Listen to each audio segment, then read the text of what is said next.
밖에 없다는 사실을 좀 말씀을 드립니다. 예, 다른 광고는 없고요. 오늘 저희가 살펴볼 하나님의 말씀은 로마서 2장입니다. 로마서 2장 11절입니다. 이 구절 하나만 보는 것은 아니고요. 이제 이것과 관련된 구절들을 저희가 좀 찾아보려고 합니다. 로마서 2장 11절. 제목 보시는 것처럼 당신은 특별하지 않다입니다. 근데 이제 좀 그 내용을 약간 먼저 말씀을 드리면 예를 들면 이제 아기들한테 너는 정말 엄마한테 너무 특별한 딸이야. 이런 얘기를 하는 게 잘못됐다. 이런 내용은 아닙니다. 이게 또 비꼬거나 하는 제목도 아니에요. 있는 그대로입니다. 특별하지 않다요. 여러분은 특별하지 않습니다. 이제 그 주제로 제가 설교를 하고 또 이것과 비슷한 시리즈 설교를 한 4-5번에 걸쳐서 하려고 합니다. 근데 이제 내 아이들, 내 아내, 내 남편에게 당신은 정말 특별한 사람이야. 나한테 특별한 사람이야. 이런 말을 하면 안 된다. 이런 설교는 아닙니다. 그래서 그럼 어떤 내용이냐? 그건 이제 설교를 들어보시면 됩니다. 로마서 2장 11절 찾으셨으면 다 같이 읽겠습니다. 로마서 2장 11절 시작. 이는 하나님께서 사람들의 외모를 중시하지 아니하시기 때문이라. 아멘. 잠깐 기도하겠습니다. 하나님 아버지, 주님께서 주신 말씀으로 인해서 감사드립니다. 저희가 주님의 말씀을 어떠한 핑계도 되지 말고 주님의 말씀대로 살고 또 말씀에 항상 순종할 수 있도록 저희의 마음을 주관해 주시기 원합니다. 예수님의 이름으로 기도드렸습니다. 아멘. 현대인의 대부분은 정신적으로 병에 걸려 있습니다. 그러니까 정도의 차이만 있지 정신병이 약간씩 있다는 거예요. 그런데 좀 영적인 정신병도 저는 있다고 생각을 합니다. 영적인 정신병. 한번 본인이 여기에 영적인 정신병에 해당되는지 아닌지 한번 생각해 보시면 좋을 것 같아요. 어떤 정신병이냐면요. 자기가 특별하다고 생각하는 거예요. 특히 영적으로도 나는 조금 특별하다 이렇게 생각한다는 겁니다. 이 킹제임스 성경의 단어를 가장 잘 정의해주고 있는 사전이 이 노아 웹스터 사전이에요. 근데 이제 현대에 나온 노아 웹스터 사전이 아니라 1828년에 나온 노아 웹스터 사전인데요. 여기에 이 특별한이란 단어를 보면 스페셜, 특별한이란 단어를 보면 뭐라고 되어 있냐면요. 사용되지 않는 단어다 이렇게 되어 있습니다. 이상하죠? 그러니까 지금은 많이 사용하는 단어예요. 그렇죠? 광고도 이것은 당신만을 위한 특별한 차입니다. 이런 식으로 광고한다든지. 특별한이란 말을 굉장히 많이 씁니다. 그렇죠? 당신만을 위해서 특별하게 제작된 무엇이다. 이런 식의 광고를 한다는 거예요. 근데 200년 전에는 별로 사용되지 않았던 말이라고 한다는 거죠. 노아 웹스터는 그렇게 정의했어요. 별로 사용되지 않는 말이다. 이렇게 정의했다는 겁니다. 웹스터는 특별한 상황이나 사람이란 존재하지 않는다고 생각했어요. 특별한 상황은 이 세상에 없다. 이렇게 생각했습니다. 이 웹스터는 성경을 굉장히 많이 아는 사람이었거든요. 그래서 이 노아 웹스터 사전, 이 1800년대에 나온 노아 웹스터 사전은 예문을 대부분 킹제임스 성경에서 가져오고 있어요. 일반 사전인데도 불구하고. 그러니까 성경에 굉장히 밝은 사람이었어요. 근데 이 웹스터는 어떤 생각을 가지고 있었냐면 특별한 상황이나 특별한 사람은 존재하지 않는다. 이렇게 생각했다는 겁니다. 특별한 사람이 없다는 거예요. 물론 어떤 의미에서는 특별하지 않은 사람도 없어요. 그러니까 이게 특별함과 특별하지 않음의 경계가 사실은 모호해요. 무슨 말이냐면 저는 특별한 사람이 없다고 말씀드렸죠. 오늘 설교 내용은 이제 그런 이야기를 계속 할 겁니다. 그런데 말을 바꿔서 생각해보면 모든 사람은 다 특별합니다. 그렇죠? 똑같은 사람은 없잖아요. 다르잖아요. 특별해요. 물론 이제 다르다고 해서 그게 다 특별한 건 아니죠. 그렇죠? 예를 들면 공장에서 물건을 찍어내는데 어떤 거 하나만 다르게 찍혔어. 이상하게. 그럼 그거를 저건 특별하다. 이렇게 얘기하지 않죠. 불량품이다. 이렇게 얘기해요. 그렇죠? 그러니까 다르다고 해서 다 특별한 건 아니지만 어떤 의미에선 사람은 이제 불량품이다. 이렇게 얘기할 수는 없으니까 사람은 다 특별한 사람일 수 있어요. 한 사람 한 사람이. 그런데 생각해 보세요. 다 특별하면 그럼 특별하다는 의미가 없어지잖아요. 특별하다는 건 대부분이 평범하고 하나가 특별할 때, 몇 개만 특별할 때, 소수만 특별할 때 특별한이라는 말을 쓰거든요. 다 특별해요. 그럼 더 이상 특별한이라는 의미가 없어요. 그러니까 모든 사람이 다 특별하기 때문에 오히려 특별한 사람이 없다고 할 수도 있다는 겁니다. 그렇죠. 바꿔 생각하면. 근데 이제 제가 하려는 말은 이제 그런 말은 아니고요. 성경에서 하나님 앞에서는요 특별한 사람이 없다는 거예요. 이 착각을 깨야 돼요. 영적으로 성장하려면. 저도 그렇게 생각했었거든요. 나는 하나님 앞에서 그래도 조금은 특별하지 않나. 특별하지 않아요. 전혀 특별하지 않습니다. 왜 그런지를 제가 보여드릴게요. 사람들은 객관적인 상황보다 주관적인 감정을 중요하게 여겨요. 돌아가는 객관적인 상황보다 내가 느끼는 것, 이걸 훨씬 중요하게 생각을 합니다. 자신에게 일어난 일이 다른 사람에게 일어난 일보다 중요하다고 생각해요. 똑같은 일을 당해도 다른 사람도 교통사고 일어나죠. 그럼 그게 특별한 의미가 있을까요? 있을 수도 있고 없을 수도 있어요. 그렇죠? 어떤 사람이 교통사고 일어난 걸 볼 때마다 계속 특별한 의미를 찾으려고 하지는 않아요. 근데 나한테 사고가 일어나면 그건 굉장히 특별한 일이라고 생각을 합니다. 그렇죠? 똑같은 일을 해도 다른 사람이 한 일은 평범한 일이고 자신이 한 일은 특별한 일이라고 생각을 합니다. 이렇게 자기 중심적인 사고가 사람들의 정신과 마음을 병들게 하고 있어요. 이 세상에서 자신이 가장 중요하다고 생각하기 때문에 자신에 반대하거나 조금이라도 불편하게 하는 것은 무엇이든 간에 잘못된 것이라고 생각합니다.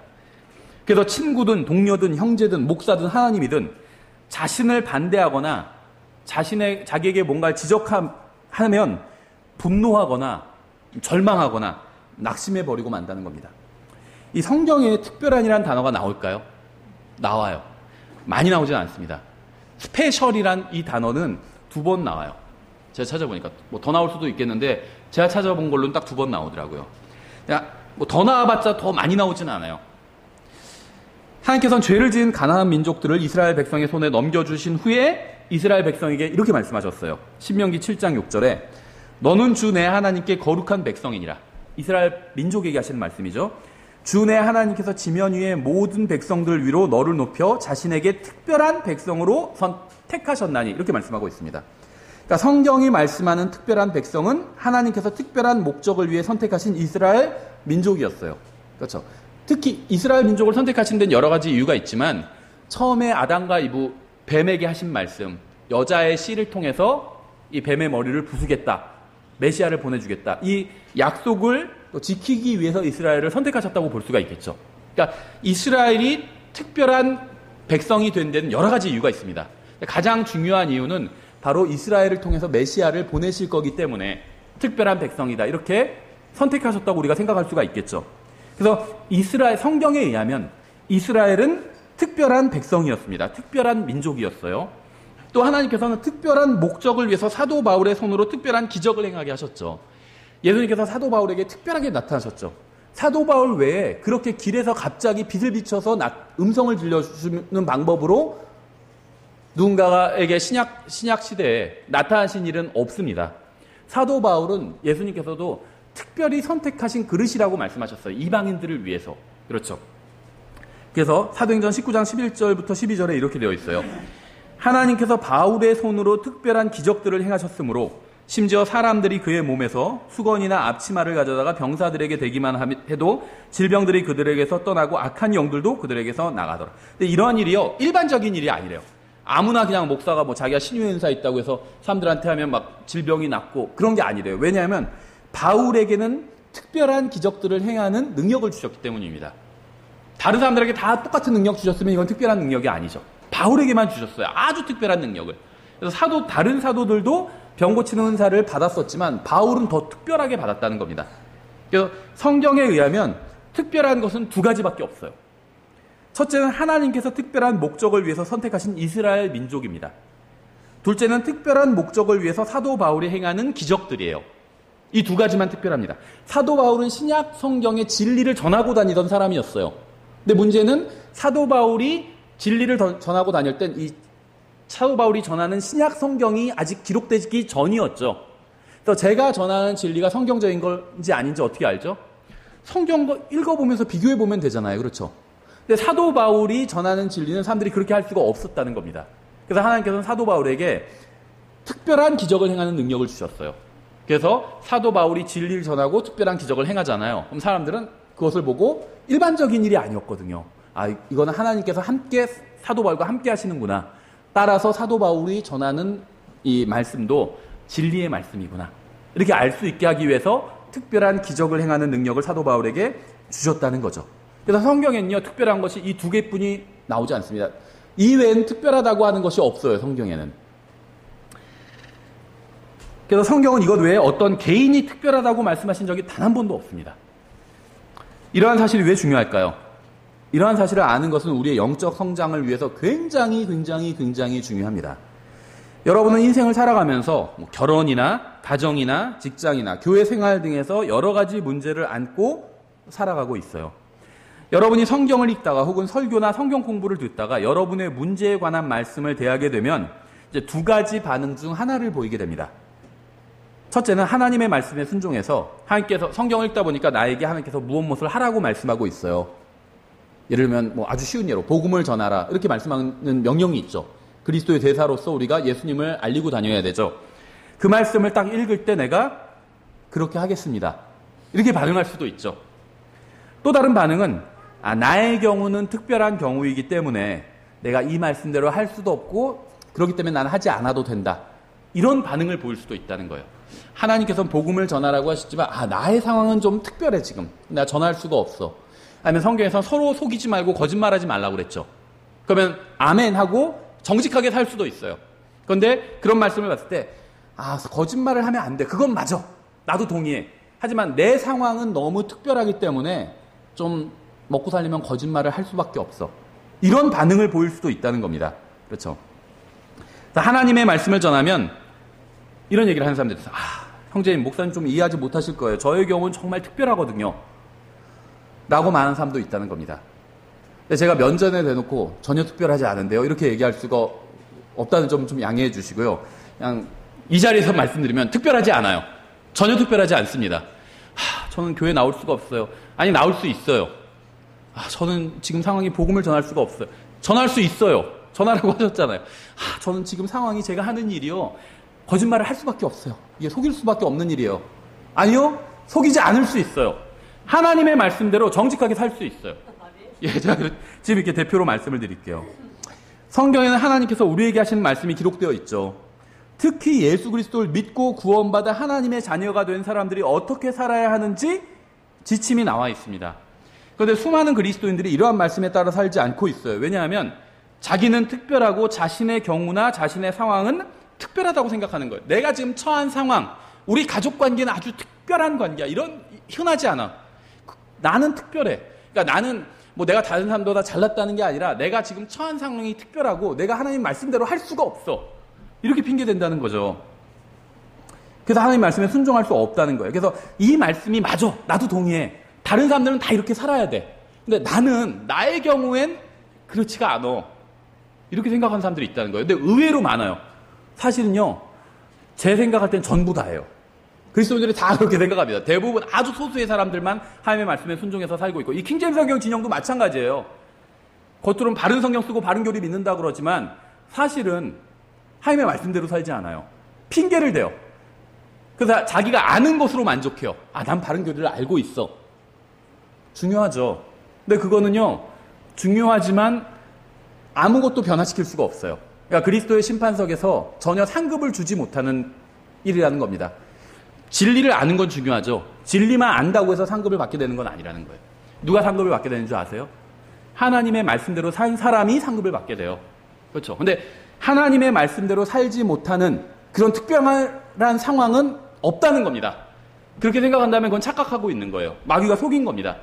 너는 그래 맞아. 마귀가 어떻게 얘기하는 줄 아세요? 하나님 말씀 다 거짓말이야. 하나님 없어. 이렇게 얘기하지 않아요.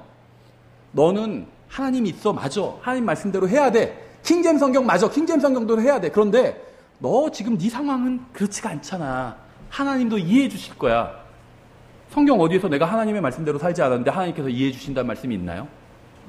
없어요. 그렇죠. 마귀의 거짓말이에요. 이 말씀은 저에게 적용할 수 없어요. 제가 처한 상황이 좀 독특해서 이 말씀대로 할 수가 없어요. 저의 경우는 좀 예외적인 경우예요. 많은 그리스도인들이 이렇게 생각한다는 거예요. 그래서 이렇게 생각하면서 하나님의 말씀에 자기가 순종하지 않는 걸 정당화합니다. 킹제임 성경 진영도 마찬가지예요. 자신은 특별하다는 거예요. 자신이 처한 상황은 특별하다는 겁니다. 그래서 하나님의 말씀대로 살 수가 없다는 거예요. 결론이. 하나님께서 이렇게 말씀하시고 이 말씀이 맞고 다른 사람은 다 그렇게 살아야 되지만 다른 사람이 그렇게 안 살면 막 비난해요. 하나님 말씀 그렇게 되는데 왜 저 사람이 저렇게 살고 있지? 자기는 그렇게 살지 않아요. 왜냐하면 자기는 상황이 지금 특별하기 때문에. 그렇죠? 하지만 이렇게 생각해서는 결코 조금도 영적으로 성장할 수가 없습니다. 특별한 사람은 없어요. 하나님 앞에서 특별한 사람은 없습니다. 하나님의 말씀대로 살지 못할 만큼 특별한 사람은 아무도 없습니다. 하나님의 말씀이 적용되지 않는 예외적인 상황은 존재하지 않아요. 모든 상황에 다 하나님의 말씀이 적용됩니다. 어떠한 상황과 처지에서도요, 정직하게 살 수가 있어요. 근데 정직하게 살면 굶어 죽는데요? 이렇게 항의하시는 분이 있는데요. 제가 이 얘기도 면전에는 못하겠어요. 마음이 약해서. 생긴 건 뻔뻔하게 생겼지만 실제로 마음이 약하거든요. 그런데요, 정직하게 살면 굶어 죽게 된다면 굶어 죽는 게 나아요. 정직하게 살고. 그게 하나님의 뜻이에요. 그 하나님께서는 기쁨으로 받아주실 거예요. 네가 내 말대로 살다가 굶어 죽었구나. 칭찬해 주실 거예요. 그렇죠. 자, 여러 구절들을 한번 쭉 읽어볼게요. 이 구절들이 말하는 게 무엇인지 한번 생각해 보세요. 잠언 24장 13절에 이것들도 지혜로운 자에게 속한 것이라 재판할 때 사람들의 외모를 중시하는 것은 옳지 못하니라. 저 사람 저런 상황이었기 때문에 그럴 수밖에 없겠구나. 이렇게 할 필요가 없대요. 죄를 지었으면 벌을 받아야 된다는 거예요. 잠언 28장 21절 사람들의 외모를 존중하는 것은 좋지 아니하니 그 사람이 빵 한 조각을 위하여 범법하리라. 로마서 2장 11절 이는 하나님께서 사람들의 외모를 중시하지 아니하시기 때문이라. 에베소서 6장 9절 너희 주인들아 그들에게 같은 일들을 행하고 협박하는 일을 삼가라. 너희 주인도 하늘에 계시나니 그분께서 사람들의 외모를 중시하지 아니하시는 줄 너희가 아느니라. 골로새서 3장 25절 그러나 부당하게 행하는 자는 자기가 행한 부당한 일로 인하여 보응을 받으리니 거기에는 사람들의 외모를 중시함이 없느니라. 베드로전서 1장 17절 사람들의 외모를 중시하지 아니하시고 각 사람의 행위대로 심판하시는 아버지를 너희가 부르며 간구할진대 너희가 여기에 잠시 머물러 있을 동안에 두려움 가운데 거하라. 하나님께서 무엇이라고 말씀하고 계시나요? 잘못하는 사람이 있다면 벌을 받아야 한다는 겁니다. 외모를 보고요. 저 사람은 그러니까 그냥 벌 주지 말아야겠다. 이러지 않으신다는 거예요. 너무나도 특별하기 때문에 잘못을 하기는 했지만 벌을 받지 않아야 될 사람은 없다는 겁니다. 그래도 이분은 우리 교회 헌금의 3분의 1을 감당하고 계신 분입니다. 이런 거 안 통한다는 거예요. 하나님 앞에서는. 하나님께서는 동일한 원칙을 가지고 사람을 대하신다는 거예요. 하나님은 사람의 외모를 중시하는 분이 아닙니다. 회개하지 않고 주님을 믿지 않는 사람은 단 한 사람의 유해도 없이 모두 지옥으로 보내져요. 그래도 이 사람은 너무 자기의 전 재산을 사회에 환원한 분이고요. 소용이 없어요. 원칙은 하나예요. 하나님 말씀하셨잖아요. 회개하고 예수님을 믿어야 구원받을 수 있다고 말씀하셨어요. 아무리 선하게 산 사람도 사정은 딱할지 몰라도 예수님을 거부한 사람은 구원받을 수가 없어요. 이게 하나님의 법칙이죠. 예외가 없어요. 그렇죠? 이것에서 벗어나는 특별한 사람은 없다는 겁니다. 그렇죠? 잘못 행하는 사람이 있으면 벌을 내려요. 하나님은. 모든 죄는 반드시 그 대가를 치르게 되어 있습니다. 하나님은 외모를 중시하지 않으시기 때문이에요. 사람들은 무엇을 원하는지 아세요? 하나님께서 다른 사람들과 자신을 다른 방식으로 다루실 것을 원합니다. 자기가 특별하다고 생각하기 때문에. 하나님께서 자신을 특별한 방식으로 다루실 거라고 생각해요. 하나님께서 나를 특별하게 생각해 주시고 나를 특별한 존재로 여겨 주실 거라고 생각합니다. 이게 이제 칼빈주의의 큰 폐해 중에 하나예요. 전 장로교회가 다 잘못됐다 이런 얘기를 하는 게 아닙니다. 다만 장로교의 핵심 교리인 칼빈주의 그 예정론이 굉장히 치명적인 잘못된 교리라고 믿어요. 구원에 있어서도 그렇고 구원받은 사람의 영적 성장에 있어서도 마찬가지예요. 자기 특별하기 때문에 하나님께서 자기를 끝까지 인도해 주시고 뭐 끝까지 뭘 해주시고 끝까지 참아주시고 뭘 끝까지 해주시고 이렇게 생각해요. 사람 착각하게 만드는 거예요. 영적 정신병에 걸리게 만드는 거예요. 전혀 그렇지 않아요. 사실은. 제가 앞서 인용한 말씀처럼 하나님은 사람의 외모를 중시하는 분이 아니에요. 여러분이 잘났다고 해서 잘생겼다고 해서 똑똑하다고 해서 성경을 많이 알고 있다고 해서 돈이 많다고 해서 헌금을 많이 했다고 해서 여러분을 특별하게 대해주지 않으신다는 겁니다. 반대로 못났다고 해서 못생겼다고 해서 멍청하다고 해서 돈이 없다고 해서 여러분을 특별하게 대해주지도 않으신다는 겁니다. 사람이 구원받을 수 있는 방법은 단 하나밖에 없어요. 그렇죠? 예수 그리스도의 피를 제외하면 사람을 구원할 수 있는 것은 없습니다. 누구든지 회개하고 하나님 앞에 용서를 구해야만 구원받을 수가 있습니다. 회개하지도 않고 용서를 구하지도 않고 구원받을 수 있는 사람은 아무도 없어요. 예수님 거부하고 구원받을 수 있는 사람은 아무도 없다는 거예요. 그렇죠? 지금 이 세상에 살고 있는 오른쪽과 왼쪽을 구분할 수 있는 사람은 지성을 갖고 있는 사람, 어린 아기, 3살짜리 아기 이런 아이들 말고 사물이 분별할 수 있는 사람은 다 예수님을 믿어야 구원받을 수가 있어요. 그렇죠? 사람이 구원받을 수 있는 이름은 오직 예수 그리스도밖에 없습니다. 다른 이름을 통해서 구원받을 수 있는 방법이 없다는 거예요. 특별한 그런 경우가 없다는 겁니다. 그러니까 하나님 앞에서는요, 특별한 사람도 없고 특별한 경우도 없어요. 다 하나님의 말씀대로 해야 된다는 겁니다. 다 하나님의 말씀대로 이루어진다는 거예요. 여러분은 모두 같은 방법으로 구원받았습니다. 예수님을 믿고 구원받았어요. 그렇죠? 혹시 이 중에 다른 방법으로 구원받으신 분 계신가요? 저는 죄송하지만 알라를 믿고 구원받았는데 이런 분 계신가요? 그런 분은 구원받은 게 아니에요. 자기가 구원받았다고 착각하는 거지. 저는 예수님도 믿었지만 마리아도 믿었어요. 그분도 구원받은 게 아니에요. 예수님도 믿었지만요, 제가 제 입으로 이런 얘기 하긴 그렇지만 제가 사실은 교회에 엄청나게 큰 헌금을 했거든요. 그분도 구원받은 게 아니에요. 예수님을 통해서만 구원받아야 돼요. 이 방법 외에는 구원받을 수 있는 방법이 없습니다. 예수님을 믿지는 않지만 너무나도 특별한 사람이어서 다른 방법을 통해서 구원받은 사람은 없어요. 그런 사람이 있을까요? 저 사람 예수님을 하나님께서 보실 때 쟤는 예수님 믿지 않지만 너무 특별하니까 그냥 구원해줘야겠다. 예수님을 거부하지만 구원해줘야겠다. 이런 사람이 있을까요? 없어요. 자기가 그런 사람이라고 생각한다면 그건 마귀에게 속은 거고 착각하고 있는 겁니다. 영적 성장도 마찬가지라는 거예요. 구원의 원리에는 단 하나의 예외가 없죠. 다 예수님을 믿어야 구원받아요. 그렇죠. 너무 상황이 특별해서 믿을 수가 없었다. 이런 사람 없다는 겁니다. 근데 영적 성장도 마찬가지라는 거예요. 하나님의 말씀을 믿고 그 말씀대로 사는 것 외에는 영적으로 성장할 수 있는 방법이 없습니다. 다른 특별 코스가 없다는 거예요. 그렇죠. 막 기다리는 줄이 있는데 돈 더 내면 막 특별 석회 가서 거기는 줄 기다리지도 않고 막 더 빨리 들어가고 비행기 타러 들어가고 이런 것도 있죠. 공항에는. 근데 영적 성장에는 그런 게 없다는 거예요.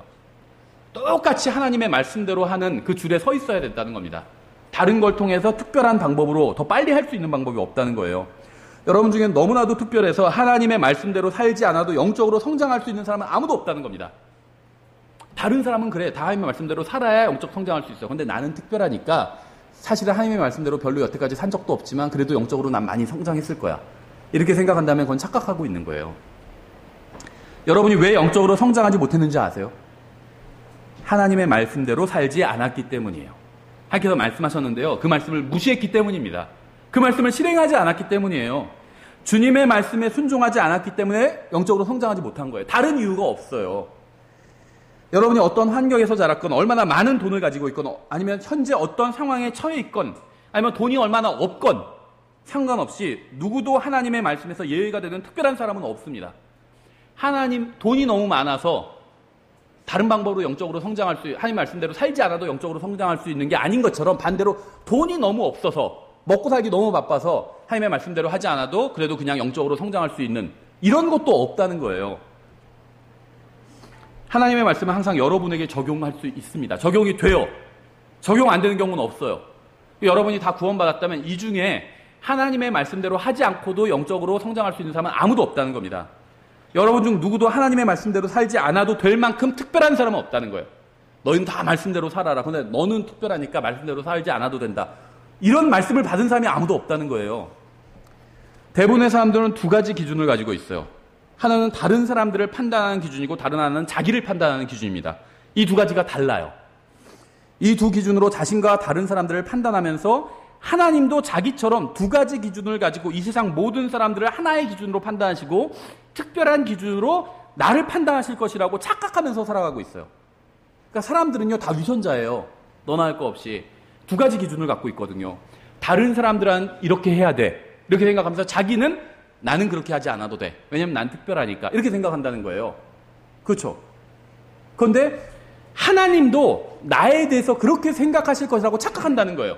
하나님께서 다른 모든 사람들은 다 하나님의 말씀으로 다루시는데 나는 특별히 말씀대로 하지 않아도 하나님과 좋은 관계에 있을 수 있다는 그렇게 대해 주실 거라면 하나님께서 나를 그렇게 착각하면서 산다는 겁니다.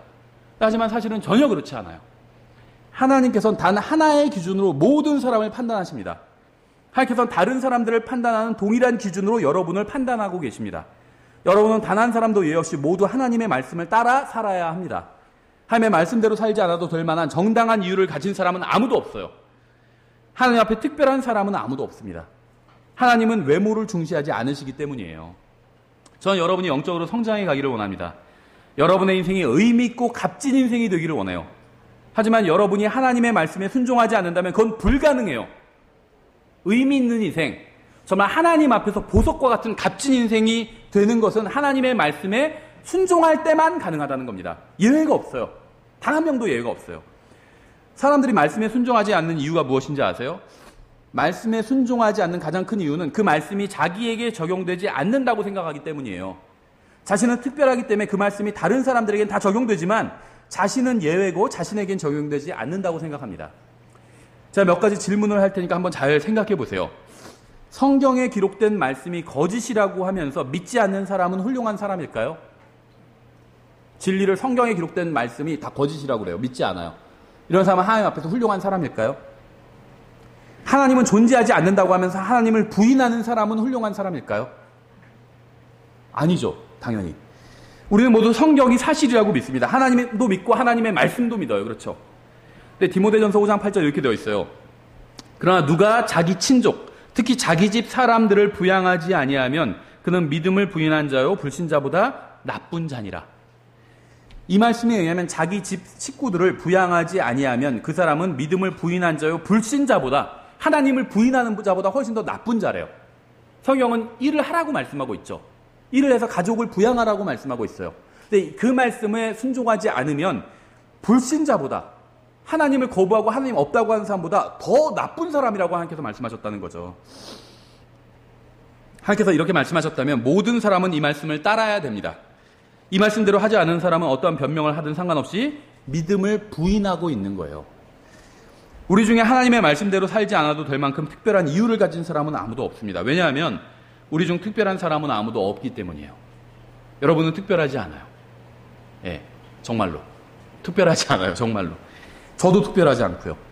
자신이 하나님의 말씀대로 살지 않아도 될 만큼 특별하다고 생각한다면 그건 하나님을 거짓말쟁이로 부르는 거예요. 성경에는 형제님들에게 하시는 말씀이 있고 자매님들에게 하시는 말씀도 있죠. 자매님들에게 하시는 말씀 먼저 보겠습니다. 왜냐하면 성경의 순서가 그래요. 베드로전서 3장 1절에 이렇게 되어 있어요. 공평하게 형제님들에 대한 말씀도 볼 겁니다. 예, 자매님들에 대한 말씀, 성경 순서가 그러니까 저는 성경을 믿어요.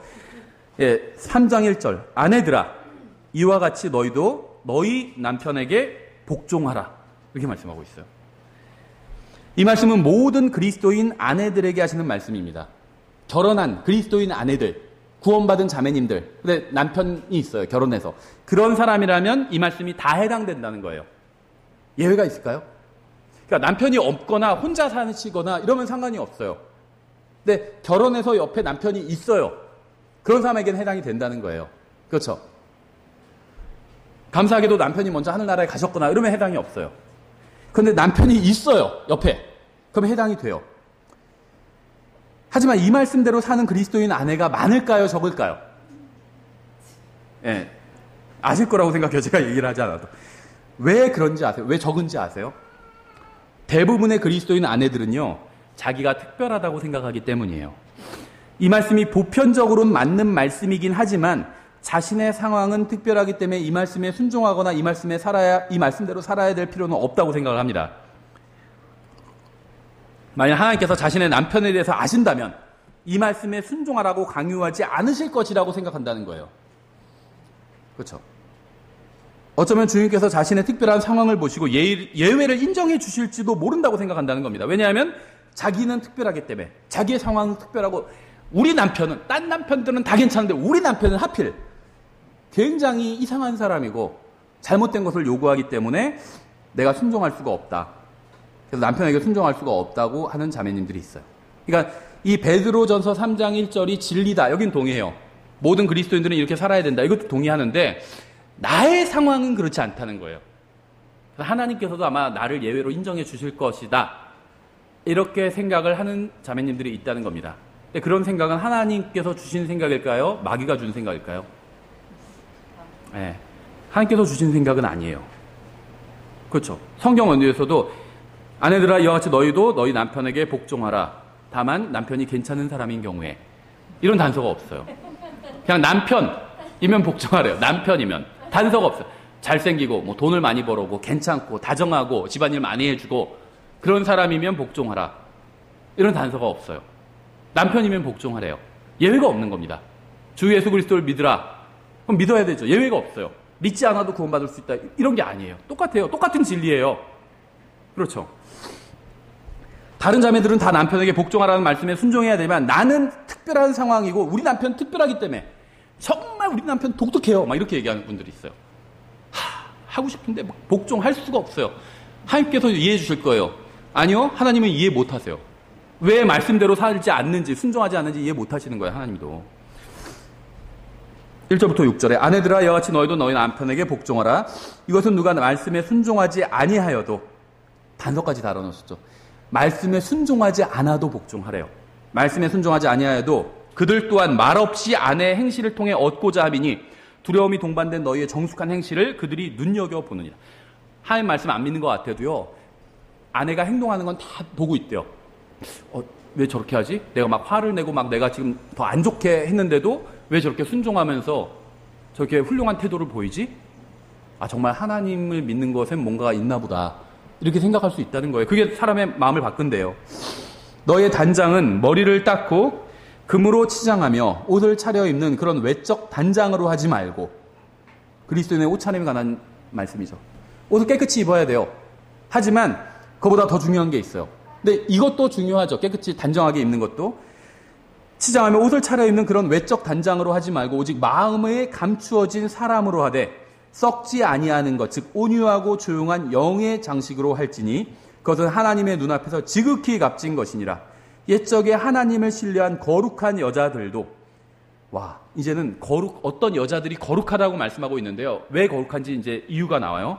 이런 방식으로 자기 남편에게 복종하여 자기를 단장하였나니 사라가 아브라함을 주라 부르며 그에게 순종한 것 같이 너희가 잘 행하고 어떤 놀라운 일에도 두려워하지 아니하면 그녀의 딸들이 되느니라. 아멘. 이 절로 나와요, 저는. 제가 묵상하면 마음이 편안해지는 구절 중에 하나예요. 많은 자매님들이요, 자신의 남편이 형편없는 사람이기 때문에 남편에게 순종할 수 없다고 변명하기 때문에 하나님께서는 사라를 예로 들으셨습니다. 사라. 아브라함은 자신의 목숨을 구하고자 아내를 위험에 빠뜨린 사람이었어요. 그렇죠? 자기 아내가 너무 예쁘다고 생각했어요. 훌륭한 점인 것 같아요. 그거는. 그렇게 생각하지 않는 사람 많으니까. 그런데 그래서 사람들이 아내를 뺏어가기 위해서 나를 죽이고 뺏어갈 거다 이렇게 생각했죠. 예를 들면 이런 거나 마찬가지예요. 어두운 골목에 가고 있는데 앞에 보니까 불량배들이 있어요. 보니까 막 문신 같은 것도 막 용 같은 게 막 그려져 있고 무슨 잉어 같은 게 그려져 있고 팔에. 그래서 아내를 던져버리고 혼자 도망친 것과 같은 겁니다. 그렇죠? 여보, 저 사람들 인상을 보니까 대단히 안 좋아 보이는데 당신이 가서 좀 유인해 놓으면 내가 그 사이에 도망갈게. 이렇게 하는 거나 마찬가지. 아브라함은 그렇게 한 사람이에요. 하나님께서 이런 사람을 예로 들고 계신 겁니다. 얼마나 비겁해요. 그렇죠? 따라서 도저히 남편에게 순종할 수 없을 정도로 형편없는 남편을 두었기 때문에 자신은 특별한 경우에 해당한다고 생각한다면 대단히 큰 착각을 하고 있는 겁니다. 하나님은 자신이 살고자 아내를 위험에 빠뜨린 아브라함에게 순종한 사라를 예로 들고 계세요. 이렇게 자매님 반문할 수 있죠. 정말 그렇게 해서 내가 그러면 죽게 되면 어떻게 해요? 남편에게 순종해가지고 남편이 짠 계획에 순종해서 내가 불량배들을 유인하는 동안 남편이 도망간다. 이 계획에 순종해서 그럼 내가 죽게 되면 어떻게 해요? 걱정하지 않으셔도 돼요. 하나님께서는 원래는 남편이 아내를 보호해 줘야 되거든요. 이게 하나님의 뜻이에요. 그런데 남편이 자기 목숨 살고자 도망가 버렸잖아요. 그런데도 불구하고 사라는 하나님께 순종했죠. 그러니까 결국 누가 사라를 보호해 줬죠? 하나님께서 보호해 주셨어요. 원래 남편이 해야 되죠. 내 아내 건드리면 내가 가만 안 있을 거야. 이렇게 해야 되죠. 어떻게 할 건데? 그럼 경찰에 신고할 거야. 이렇게 하면 되죠. 그런데 남편이 그렇게 도망가 버렸어요. 아내를 두고. 그러니까 꿈에 하나님께서 나타나셨죠. 불량배의 꿈에. 그래서 건드리지 말라고 하셨죠. 건드리면 가만 안 두겠다고 하신 거죠. 하나님께서 남편의 역할을 해주신 거예요. 걱정할 게 없어요. 그러니까 사실은 그 불량배가 아니었어요. 이 사람이 자기 동생이라고 했어요. 저한테 소개까지 시켜주던데요. 전 아내인지 몰랐습니다. 이렇게 얘기했죠. 그러니까 하나님께서 나도 네가 그럴 줄 알고 미리 경고를 한 거다. 이렇게 말씀하는 거죠. 문제가 다 잘 해결됐어요. 사라가 할 일은요, 하나님의 말씀에 순종하는 거였습니다. 그럼 남편한테 순종하라고 해서 순종했어요. 그랬더니 문제가 다 해결됐죠. 해결되지 않을 것처럼 보였는데. 그러니까 만일 사라가 남편에게 순종할 수 있었다면, 이런 상황에서도 사라가 남편에게 순종할 수 있다면 이 문제에 있어서는 예외가 전혀 없다는 겁니다. 항상 하나님의 말씀에 순종해야 된다는 거예요. 예외는 없다는 거예요. 하나님의 말씀에 순종해서 남편에게 순종해야 되지만 이렇게 남편이 비열하게 나올 경우에는 순종하지 않아도 되는구나. 이런 말씀 성경에 없다는 거예요.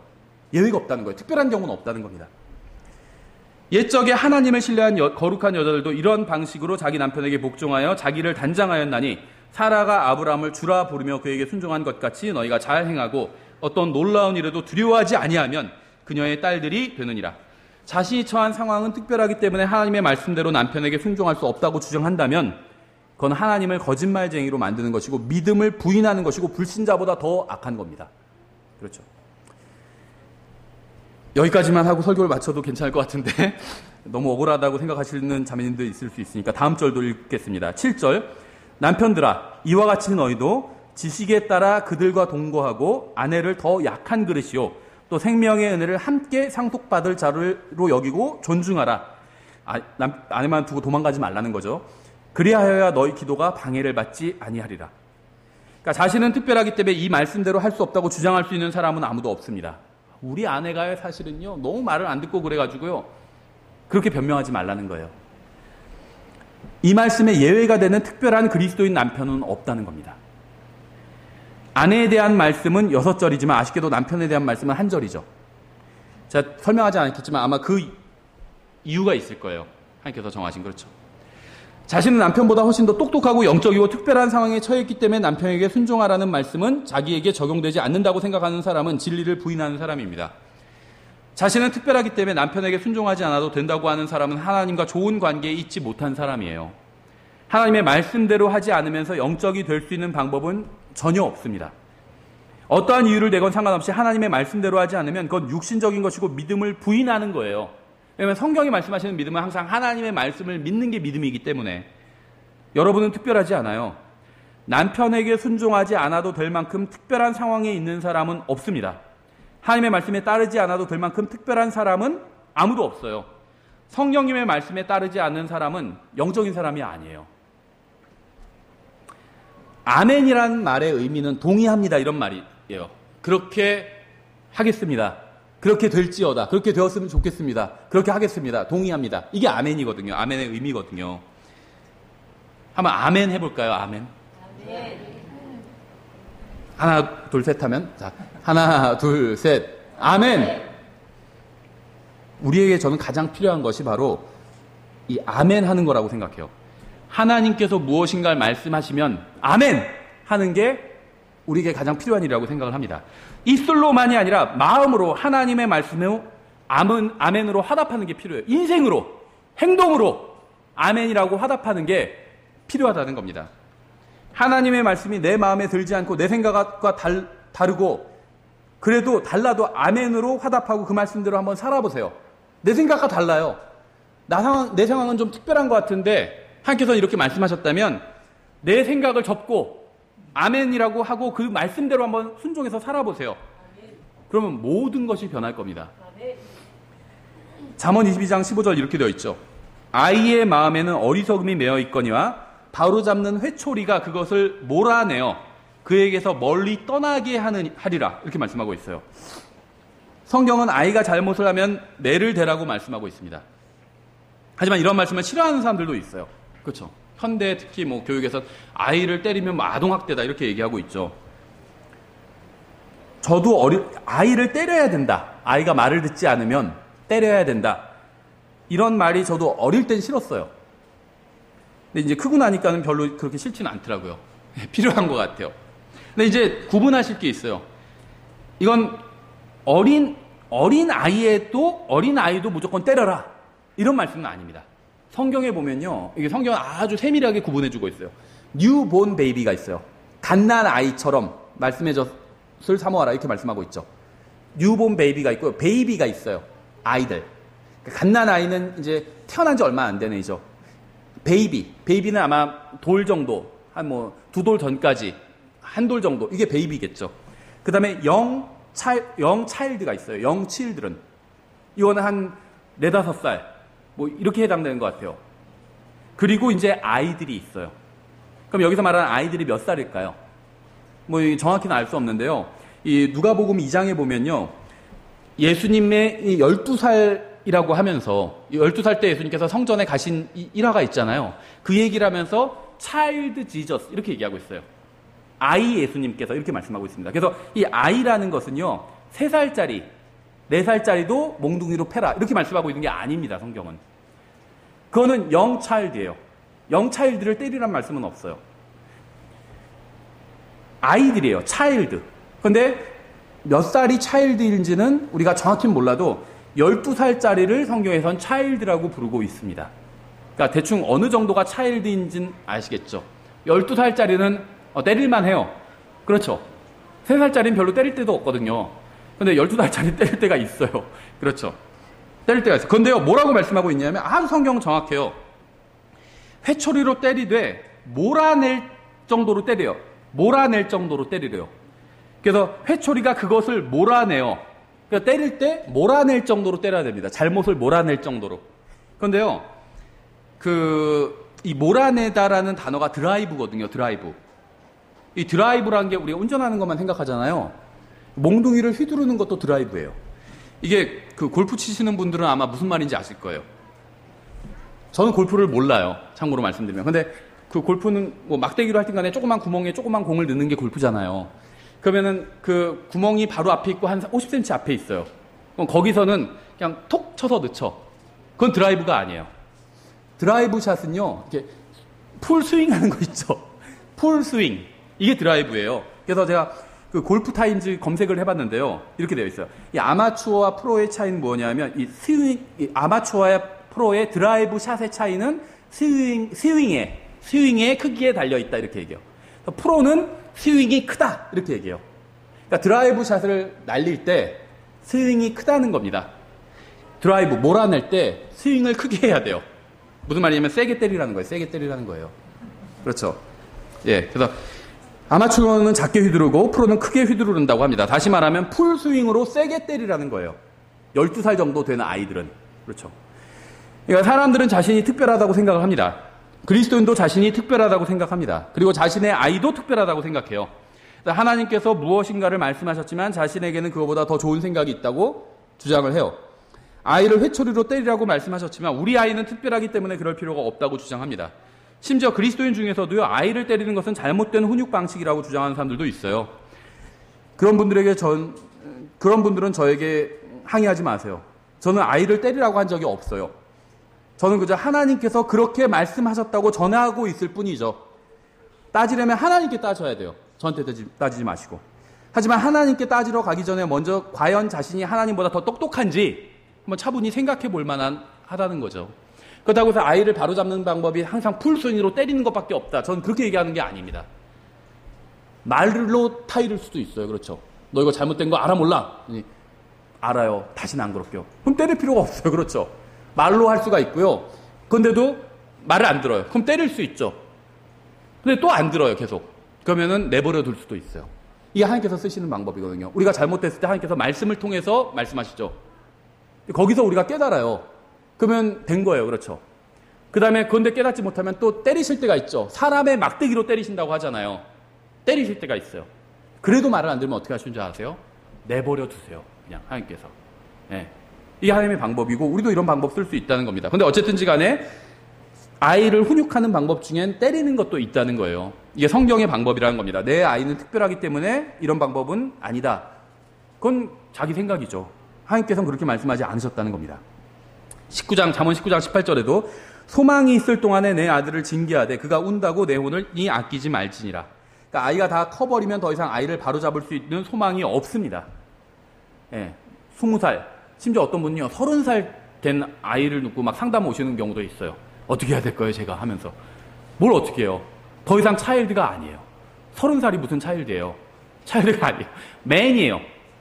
그래서 그 갓난아기, 뉴본 베이비, 아기, 영 차일드, 어린 아이, 그 다음에 차일드, 아이, 그 다음에 영맨이 있어요. 젊은이, 그 다음에 맨이 있어요. 그 다음에 파더가 있고, 그 다음에 에이지드가 있어요. 나이 든 자. 이게 성경이 사람 나이를 구분하는 방법이고, 영적인 것도 똑같이 구분하고 있거든요, 성경은. 다 컸으면 이미 소망이 없어요. 아직 아이를 바로잡을 수 있다는 소망이 있을 때 징계를 하라는 겁니다.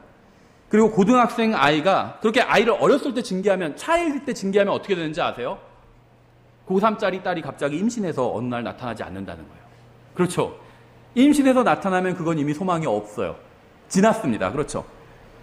어릴 때 아이를 매로 훈계하고 하나님의 말씀으로 훈계하면 어떻게 되는지 아세요? 고등학생짜리 아이가 갑자기 전화가 와서 여기 경찰서인데요. 부모님 오시래요. 이런 전화 안 하게 된다는 거예요. 그렇게 되면 이미 그건 늦었어요. 이미 늦었어요. 그렇죠. 어떤 사람은 아이를 회초리로 때리는 것에는 동의하지만 자신의 아이는 입양되었기 때문에 때릴 수 없다고 하는 사람도 있어요. 하지만 성경은 그런 특별한 경우에 대해서 말씀하고 있지 않습니다. 낳았건 입양했건 자신의 아이라면 하나님의 말씀에 따라 회초리로 때려야 돼요. 엄마 혼자 아이를 키우건 아빠 혼자 아이를 키우건 마찬가지예요. 하나님의 말씀대로 아이를 양육해야 됩니다. 예외가 없어요. 아이들과 함께 예배에 참석하십시오. 어린아이가 울면 유아실로 데려가서 달래주세요. 전혀 복잡한 문제가 아니에요. 제 시간에 맞춰서 예배에 오세요. 제 시간에 맞춰서. 그래서 예배 15분 전에 준비 찬송 시작하거든요. 그래서 제가 봤을 땐 가장 좋은 시간은 30분 전에 오시는 거예요. 15분간 다른 사람들과 악수하고 인사하고 그리고 15분간 찬양을 하면서 마음을 이제 하나님께로 고정시키고 그리고 예배를 시작하면 가장 이상적이라고 생각하거든요. 이런 얘기를 하면요. 아니 성경에 무슨 뭐 예배 몇 시까지 나와라 이런 말이 성경에 어디 있어 이런 얘기 하는 분이 있어요. 그러면서 자기는 성경적을 믿기 때문에 성경적으로만 한다. 성경에 없는 거는 뭐 꼭 지키지 않는다. 성경에 예배 몇 시까지 오라고 하지 않았기 때문에 뭐 꼭 지킬 필요 없다. 마치 성경대로 사는 사람 같죠. 근데 그렇게 말하는 사람도 백화점에 가고 마트에 가더라고요. 성경에 어디에 백화점에 가고 마트에 가란 말이 어디 있어요. 그렇죠. 그러니까 자기가 좋아하는 건 성경에 없어도 다 하는데 자기가 싫어하는 건 성경에 없다고 안 하는 건 그건 성경을 믿는 게 아니에요. 자기를 믿는 거지. 여러분은 하나님의 말씀에 따라 살지 않아도 될 만큼 특별하지 않습니다. 에베소서 4장 11절부터 13절 이렇게 되어 있어요. 그분께서 더러는 사도로, 더러는 대언자로, 더러는 복음 전도자로, 더러는 목사 겸 교사로 주셨으니 이것은 성도들을 완전하게 하고 섬기는 일을 하게 하며 그리스도의 몸을 세우게 하려 하심이라. 마침내 우리가 다 믿음과 하나님의 아들을 아는 것에서 하나가 되어 완전한 사람에 이르고 그리스도의 충만하심에 장성한 분량에까지 이르나니. 제가 좀 빨리 읽었는데요.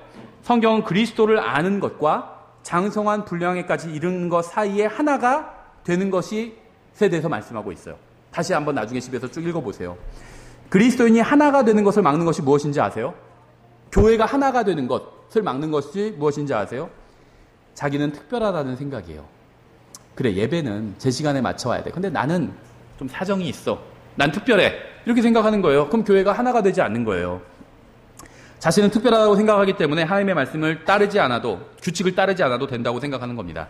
이것이 바로 하나가 되는 것을 방해하는 거예요. 하나님의 말씀대로 살지 않아도 될 만큼 특별한 상황도 없고 특별한 사람도 없습니다. 자신은 특별하기 때문에 주님의 말씀대로 하지 않아도 된다고 생각하는 사람은 결코 하나님께 쓰임받을 수 없어요. 하나님은 말씀대로 하지 않는 사람은 쓰지 않으십니다. 말씀대로 하지 않는 사람을 쓰는 것은 이건 마귀예요. 자신은 특별하기 때문에 말씀대로 하지 않아도 된다고 생각하는 사람을 통해서 교회가 항상 문제에 빠지게 되거든요. 디도서 2장 1절에 이렇게 되어 있어요. 오직 너는 건전한 교리에 합당한 것들을 말하며. 건전한 교리에 관해서 말씀하고 있죠. 성경이 말하는 건전한 교리는요, 휴거, 재림, 천연한국 이런 게 아닙니다. 이러한 것들은 바른 교리예요. 바른 교리. 건전한 교리가 아니라. 그럼 건전한 교리의 영역에 들어가는 것이 무엇인지 아세요?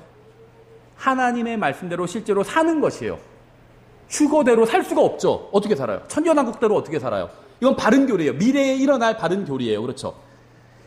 건전한 교리는요, 그리스도인의 삶과 관련된 교리가 건전한 교리예요. 디도서 2장 1절에서 건전한 교리에 합당한 것들을 말하라고 하면서 2절부터 이어질 이야기가 있죠. 연로한 남자들이 맑은 정신을 가지며 신중하고 절제하며 믿음과 사랑과 인내에서 건전하게 하고 연로한 여자들도 그와 같이 하여 거룩함에 합당하게 처신하도록 하며 거짓으로 비난하지 말고 자기를 많은 술에 내주지 말며 선한 것들을 가르치는 자가 되게 하라. 이것은 그들이 젊은 여자들을 가르쳐서 맑은 정신을 가지며 자기 남편을 사랑하고 자기 자녀들을 사랑하게 하며 신중하며 정숙하고 가정을 보살피며 선하고 자기 남편에게 순종하는 자가 되게 하려 함이니 그리하여야 하나님의 말씀이 모독을 받지 아니하리라. 젊은 남자들도 이와 같이 권면하여 맑은 정신으로 생각하게 하되 모든 일에서 내 자신을 선한 행위의 본으로 보이며 교리에서 부패하지 아니함과 신중함과 성실함을 보이고 비난받을 수 없는 건전한 말을 하라. 이것은 반대편에 속한 자가 너희에 대하여 나쁘게 말할 것이 없으므로 부끄러움을 당하게 하려 함이라. 종들에게 권면하여 자기 주인들에게 순종하게 하며 모든 일에서 그들을 매우 기쁘게 하고 말대꾸하지 말게 하며 훔치지 말고 전적으로 선하게 충성하는 것을 보이게 하라. 이것은 그들이 모든 일에서 하나님 곧 우리의 구원자의 교리를 빛내게 하려 함이라. 실생활에서 제대로 살아야 된다는 거예요. 어디 일하고 있으면 사장 몰래 이상한 거 인터넷 이거 쇼핑하지 말라는 거예요.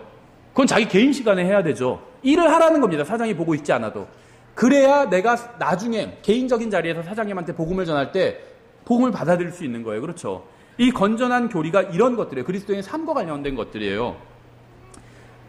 건전한 교리는 그리스도인의 삶과 관련이 있습니다. 너무나도 특별한 상황에 있는 특별한 사람이어서 이 말씀을 따르지 않고 이 말씀대로 살지 않아도 되는 사람은 아무도 없다는 거예요. 자신이 특별하기 때문에 하나님의 말씀대로 살지 않아도 된다는 생각이 가정을 망치고 교회를 망치고 사회를 망치고 아내를 망치고 남편을 망치고 아이들을 망쳤어요. 난 특별하기 때문에 남편에게 순종하지 않아도 돼. 난 특별하기 때문에 아내를 사랑하지 않아도 돼. 이런 것이 가정을 망쳤다는 거예요. 또 교회를 망쳤다는 거예요. 난 특별하기 때문에 교회에서 마땅히 해야 될 것들이 있지만 난 하지 않아도 돼. 난 특별하니까. 내 상황이 안 좋거든. 이게 교회를 망친 거예요. 여러분은 단 한 사람도 예외 없이 하나님의 말씀에 순종해야 됩니다. 특별한 하나님의 말씀에 순종하지 않아도 될 만큼 특별한 사람은요, 우리 중에 아무도 없어요. 우리 중에 단 한 사람도 하나님의 말씀대로 살지 않아도 될 만큼 특별한 사람이 없어요. 여러분은 하나님께서 되라고 하신 아내가 되어야 됩니다. 하나님께서 되라고 하신 그대로 아내가 되어야 돼요. 하나님께서 되라고 하신 그대로 남편이 되어야 돼요. 하나님께서 되라고 하신 그대로 형제가 되고 자매가 되어야 됩니다. 하나님께서 되라고 말씀하신 그대로 그리스도인이 되어야 돼요. 내 상황이 너무 특별하기 때문에 난 그리스도인처럼 살 수가 없어. 이런 사람 아무도 없다는 거예요. 여러분은 예외가 아닙니다. 여러분 중 그 누구도 예외가 아니에요. 특별하지 않아요. 하나님의 말씀대로 살아야 됩니다. 그래야 영적으로 성장할 수 있어요. 여러분의 영적 여러분의 영적인 상황이 비참한 이유는 하나님의 말씀대로 살지 않았기 때문에 별의별 핑계를 다 대면서 내 남편 때문에, 내 아내 때문에, 내 상황 때문에 돈이 많아서, 돈이 없어서 상황을 핑계대기 때문에 그래서 영적인 상황이 비참한 거예요. 성장을 못한 거예요. 하나님의 말씀대로 살려고 하지 않고 핑계만 대기 때문에 성장하지 못한 거예요. 하나님의 말씀에 순종하지 않고도 하나님과 바른 관계를 맺을 수 있고 하나님과 교제를 잘 나눌 수 있다고 생각하는 사람은요, 엄청나게 큰 착각을 하고 있는 거예요. 잠언 3장 5절부터 6절 이렇게 되어 있죠. 내 마음을 다하여 주를 신뢰하고 내 자신의 명철을 의지하지 말지어다. 내 모든 길에서 그분을 인정하라. 하나님이 맞습니다. 하나님의 말씀이 맞습니다. 내 생각이 틀리고 하나님의 말씀이 맞습니다. 그분을 인정하라. 그리하면 그분께서 내 행로들을 지도하시리라. 그래야 이제 그분께서 인도해 주시는 거예요. 영적으로 성장해 나가는 길을 인도해 주시는 거예요. 자신의 명철을 신뢰하지 마십시오. 내가 파악하기에는 내 상황이 이러기 때문에 이 말씀대로 할 수가 없어. 이렇게 하지 말라는 거예요. 자신은 하나님의 말씀대로 살지 않아도 된다는 이유를 찾지 말라는 겁니다. 그런 이유는 없어요. 하나님의 말씀대로 살지 않아도 되는 이유는 없다는 거예요. 하나님의 말씀을 인정하세요. 다른 사람이 하나님의 말씀대로 살아야 되는 것처럼 나도 하나님의 말씀대로 살아야 한다는 사실을 인정하라는 겁니다. 이사야서 26장 3절 이렇게 되어 있죠. 주께서는 생각을 주께 고정시킨 자를 완전한 평강으로 지키시리니 이는 그가 주를 신뢰하기 때문이다. 아내들은 남편에게 순종하는 문제에 있어서 주님의 말씀을 신뢰하십시오. 남편들은 아내를 사랑하는 문제에 있어서 주님의 말씀을 신뢰하십시오. 부모들은 아이를 양육하는 문제에 있어서 주님의 말씀을 신뢰하십시오. 지역교회 회원들은 서로 사랑하고 섬기고 인도자를 따르는 문제에 있어서 주님의 말씀을 신뢰하세요. 하나님을 신뢰하고 하나님의 말씀에 순종하십시오. 말씀에 순종하지 않을 만한 핑계를 찾지 마십시오. 그건 어리석은 것이고 믿음을 부인하는 거예요. 하나님의 말씀대로 사세요. 이것이 영적 건강을 유지하는 최상의 비결이고요. 첫 번째 단계입니다. 기도하겠습니다. 하나님 아버지, 저희가 주님을 신뢰할 수 있도록 도와주시기 원합니다. 주님의 말씀대로 살지 못하겠다고 더 이상 핑계를 대지 않을 수 있게 도와주시기 원합니다. 저희가 더 이상 주님의 말씀에 순종하지 않는 핑계를 대지 않게 되기를 원합니다. 저에게 건전한 생각을 주시기 원합니다. 주님께서 주신 가정과 또 주님께서 주신 교회를 저희가 말씀에 불순종함으로 인해서 망치지 않게 해주시기 원합니다. 말씀대로 살 수 있는 용기와 지혜를 주시기 원합니다. 예수님의 이름으로 기도드렸습니다. 아멘. 예, 찬송가 942장 찬양하고 마치겠습니다.